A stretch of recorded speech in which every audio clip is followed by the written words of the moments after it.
ನಮಸ್ಕಾರ. ಇವತ್ತೊಂದು ಒಳ್ಳೆ ಕಥೆ ಕೇಳೋಣ. ಏನದು ಅಂದ್ರೆ ಒಂದು ಪುಟ್ಟ ಕಲ್ಲು ಮತ್ತೊಬ್ಬ ಶಿಲ್ಪಿಯ ಕಥೆ. ಸರಿ, ಹಾಗಿದ್ರೆ ಶುರು ಮಾಡೋಣವಾ? ಒಂದು ದೊಡ್ಡ ಬೆಟ್ಟ. ಅದರ ಕೆಳಗೆ ಸಾವಿರಾರು ಕಲ್ಲುಗಳ ಮಧ್ಯೆ ಒಂದು ಸಣ್ಣ ಕಲ್ಲಿತ್ತು.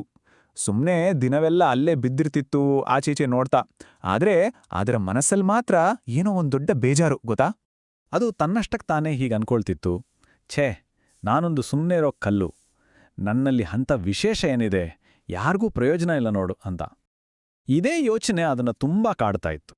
ಸರಿ, ಹೀಗೆ ದಿನಗಳು ಹೋಗ್ತಾ ಇತ್ತು. ಅವತ್ತು ನೋಡಿ ಆ ಜಾಗಕ್ಕೆ ಒಬ್ರು ಶಿಲ್ಪಿ ಬಂದ್ರು. ಅವರು ಪ್ರತಿಯೊಂದು ಕಲ್ಲನ್ನು ತುಂಬಾನೇ ಗಮನವಾಗಿ ನೋಡ್ತಾ ಇದ್ರು, ಏನೋ ಹುಡುಗಾಟದಲ್ಲಿಂದ ಹಾಗೆ. ಹೀಗೆ ನೋಡ್ತಾ ನೋಡ್ತಾ ಅವ್ರ ಕಣ್ಣು ನಮ್ಮ ಈ ಪುಟ್ಟ ಕಲ್ಲಿನ ಮೇಲೆ ಬಿತ್ತು. ಸರಿ, ಅದನ್ನ ಕೈಗೆ ತಗೊಂಡ್ರು. ಹಾಗೆ ತಿರುಗಿಸಿ ತಿರುಗಿಸಿ ನೋಡಿದ್ರು. ಆಮೇಲೆ ತಮ್ಮ ಚೀಲದಿಂದ ಸಾಮಾನುಗಳೆಲ್ಲ ತೆಗೆದು ಆ ಕಲ್ಲನ್ನ ಕೆತ್ತೋಕೆ ಶುರು ಮಾಡಿದ್ರು. ಟಕ್ ಟಕ್ ಟಕ್ ಅಂತ ಶಿಲ್ಪಿಯ ಉಳಿ ಸುತ್ತಿಗೆಯ ಪೆಟ್ಟುಗಳು ಒಂದರ ಮೇಲೊಂದರಂತೆ ಬೀಳೋಕ್ ಶುರುವಾಯ್ತು. ಅಬ್ಬಾ, ಪ್ರತಿ ಪೆಟ್ಟಿಗೂ ಆ ಕಲ್ಲಿಗೆ ಜೀವನೇ ಹೋದಾಗೆ ನೋವು. ಪಾಪ ಅದಕ್ಕೆ ಏನಾಗ್ತಿದೆ ಅಂತಾನೆ ಅರ್ಥ ಆಗ್ಲಿಲ್ಲ. ಆ ನೋವು ತಡ್ಕೊಳೋಕೆ ಆಗ್ದೆ ಆ ಕಲ್ಲು ಕೇಳೇ ಬಿಡ್ತು. ಅಯ್ಯೋ ನಿಲ್ಸು, ಯಾಕೀ ಹೊಡೆದಿದ್ಯಾ, ನಾನೇನ್ ತಪ್ಪು ಮಾಡ್ದೆ ಅಂತ ಗೋಳಾಡ್ತು.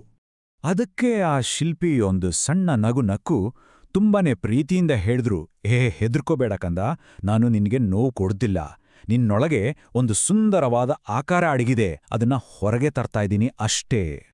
ಆ ಮಾತು ಕೇಳಿ ಕಲ್ಲಿಗೆ ಸ್ವಲ್ಪ ಸಮಾಧಾನ ಆಯ್ತು. ಸರಿ, ದಿನ ಹೋಯ್ತು, ವಾರ ಹೋಯ್ತು. ಶಿಲ್ಪಿ ಮಾತ್ರ ದಿನಾ ಬಂದು ಅಷ್ಟೇ ಶ್ರದ್ಧೆಯಿಂದ ಕೆತ್ತೋ ಕೆಲಸ ಮಾಡ್ತಾನೇ ಇದ್ರು. ಕಲ್ಲು ಕೂಡ ಹಲ್ಲು ಕಚ್ಕೊಂಡು ಆ ನೋವನ್ನೆಲ್ಲ ಸಹಿಸ್ಕೊಳ್ತು.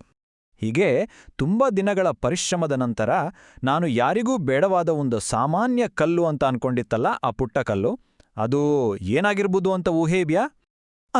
ಅದು ಈಗ ಕಲ್ಲೇ ಆಗಿರ್ಲಿಲ್ಲ. ಬದಲಿಗೆ ಒಂದು ಎಷ್ಟು ಸುಂದರವಾದ ಅದ್ಭುತವಾದ ಮೂರ್ತಿಯಾಗಿ ಬದಲಾಗಿ ಹೋಗಿತು. ಅದರೊಳಗೆ ಅಡಗಿದ್ದ ಸೌಂದರ್ಯ ಈಗ ಇಡೀ ಜಗತ್ತಿಗೆ ಕಾಣ್ತಾ ಇತ್ತು. ಆ ದಾರಿಯಲ್ಲಿ ಹೋಗೋರೋ ಬರೋರೆಲ್ಲ ಆ ಮೂರ್ತಿನ ನೋಡಿ ಅಲ್ಲೇ ನಿಂತುಬಿಡ್ತಿದ್ರು. ಅದರ ಸೌಂದರ್ಯ ನೋಡಿ, ಅಬ್ಬಾ ಎಂಥ ಛಂದದ ಕೆತ್ತನೆ ಇದು ಅಂತ ಒಬ್ರಿಗೊಬ್ರು ಮಾತಾಡ್ಕೊಳ್ತಾ ಹೊಗಳ್ತಾ ಇದ್ರು. ಜನರ ಮಾತು ಕೇಳಿ ಆ ಮೂರ್ತಿಗೆ ಎಲ್ಲಿಲ್ಲದ ಖುಷಿ.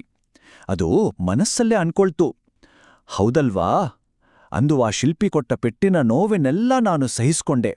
ಅದಕ್ಕೆ ತಾನೇ ಇವತ್ತು ಇಷ್ಟು ಸುಂದರವಾಗಿ ಕಾಣೋಕೆ ಸಾಧ್ಯವಾಗಿದ್ದು ಅಂತ. ನೋಡಿದ್ರಲ್ಲ, ಈ ಪುಟ್ಟ ಕಲ್ಲಿನ ಕಥೆ ನಮಗೆಲ್ಲ ಒಂದು ದೊಡ್ಡ ಪಾಠವನ್ನೇ ಹೇಳುತ್ತೆ. ಅದೇನು ಅಂತ ಈಗ ನೋಡೋಣ. ಹಾಗಿದ್ರೆ ಈ ಕಥೆಯಿಂದ ನಾವೇನ್ ಕಲ್ತ್ವಿ ನೋಡಿ? ಕಷ್ಟಗಳನ್ನ ಸಹಿಸ್ಕೊಂಡು ಬಿಡದೆ ಪ್ರಯತ್ನಪಟ್ರೆ ಯಶಸ್ಸು ನಮ್ಮದಾಗತ್ತೆ ಅನ್ನೋದೇ ಇದರ ನೀತಿ. ಆ ಕಲ್ಲಿಗೆ ಬಿದ್ದ ಪೆಟ್ಟುಗಳ ಹಾಗೆ ನಮ್ಮ ಜೀವನದಲ್ಲೂ ಬರೋ ಕಷ್ಟಗಳು, ಸವಾಲುಗಳು ನಮ್ಮನ್ನ ಇನ್ನೂ ಗಟ್ಟಿಯಾಗಿ, ಇನ್ನೂ ಒಳ್ಳೆ ವ್ಯಕ್ತಿಗಳನ್ನಾಗಿ ಮಾಡ್ತವೆ ಅಲ್ವಾ? ಹಾಗಾದ್ರೆ ಈ ಕಥೆಯಿಂದ ನಾವೇನ್ ಕಲಿಬಹುದು? ನಮ್ಮ ಜೀವನದಲ್ಲಿ ಬರುವ ಯಾವ ಕಷ್ಟಗಳು ನಮ್ಮನ್ನು ಒಂದು ಸುಂದರವಾದ ಮೂರ್ತಿಯ ಹಾಗೆ ಕೆತ್ತುತ್ತಿವೆ ಅಂತ ಒಮ್ಮೆ ಯೋಚನೆ ಮಾಡಿ ನೋಡ್ಬೇಕಲ್ವಾ? ಮಕ್ಕಳೇ, ನಿಮಗೆ ಈ ಕಥೆ ಇಷ್ಟ ಆಯ್ತಾ? ಇನ್ನೂ ಹೀಗೆಯೇ ಮುದ್ದಾದ ಕನ್ನಡ ಕಥೆಗಳು ನೋಡಲು ನಮ್ಮ ಚಾನೆಲ್ ಅನ್ನು ಸಬ್ಸ್ಕ್ರೈಬ್ ಮಾಡಿ. ಈ ವಿಡಿಯೋಗೆ ಲೈಕ್ ಮಾಡಿ ಮತ್ತು ನಿಮ್ಮ ಸ್ನೇಹಿತರಿಗೆ ಶೇರ್ ಮಾಡಿ. ಮತ್ತೆ ಇನ್ನೊಂದು ಹೊಸ ಕಥೆಯಲ್ಲಿ ಭೇಟಿಯಾಗೋಣ.